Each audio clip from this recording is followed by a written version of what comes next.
Kuzungumza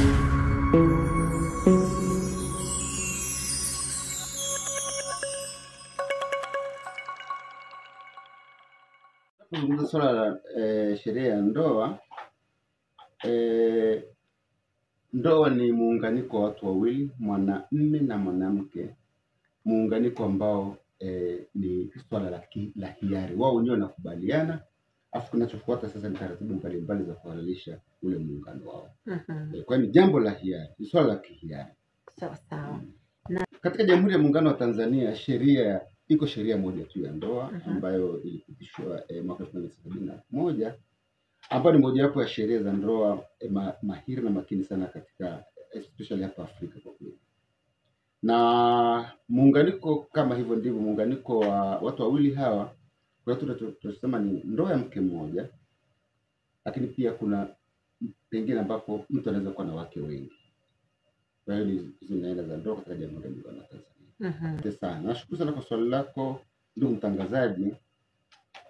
Na hasa kwa sasa hivi kwa kweli swala la ndoa limekuwa na matatizo mengi.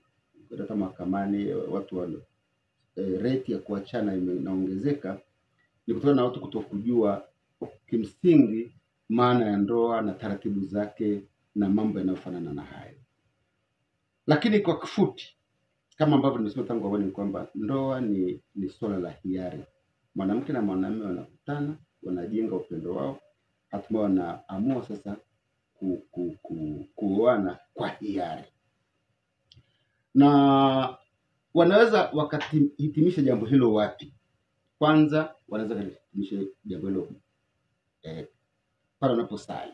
Kama ni Muislamu pale kwenye dhehebu lake, kama ni Mkristo pale kwenye dhehebu lake. Lakini pia inaruhusiwa pia kufunga ndoa kwa mkuu wa wilaya. Mkuu wa wilaya pia unaweza kwenda pale kuhusika ukafunga ndoa pale kwa ndoa kwa mujibu wa sheria.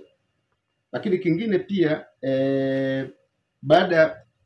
tukumbuke sasa, unapofunga ndoa kama ni kwa shehe kwa mfano, au kama ni kanisani kwa mfano, au kwa mkuu wa wilaya, lazima utapata cheti cha ndoa, ambacho cheti kile kinatolewa na serikali, ambapo kinakuwa ni haki ya kisheria kwa wanandoa wote wale. Kwa hiyo anatambulika na serikali kabisa kwamba huyu ameolewa na yule amemuoa huyu. Kwa hiyo kilikuwa ni cheti kimoja na serikali. Kwa hiyo kile cheti kinachotolewa kanisani ni cha serikali, kinachotolewa kule msikitini ni cha serikali. Yaani kadhalika kule kwa mkuu wa wilaya ni cheti ambacho kinatolewa na serikali. Na ni swala la kisheria. Sasa tupige hatua. Baada ya watu wameoana sasa, kama ni msikitini, kama ni kanisani, kama ni serikali, ni kwa mkuu wa wilaya, wanaweza kujitokeza mgogoro, wakashindwa kuelewana.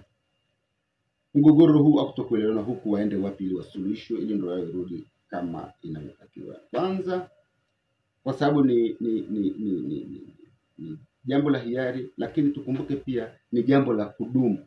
Katika Jamhuri ya Muungano wa Tanzania kwa mujibu wa sheria ya ndoa mwaka 1971, ndoa ni kitu cha kudumu na sio kitu cha mkataba au kitu cha miezi miwili mitatu, hapana. Sasa lakini wanapogombana wanaenda wapi? Au wanapopishana katika kauli, au wanaposhindwa kuelewana waende wapi?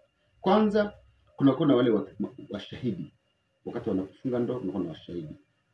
Mmekosana, unawafuata wale, wanatatua ile mgogoro. Haujaweza kutatua kwa mfano, unaenda kwa wazazi, lakini wengine pia wanaenda mpaka kanisani au msikitini kwa ajili ya kutatua tofauti.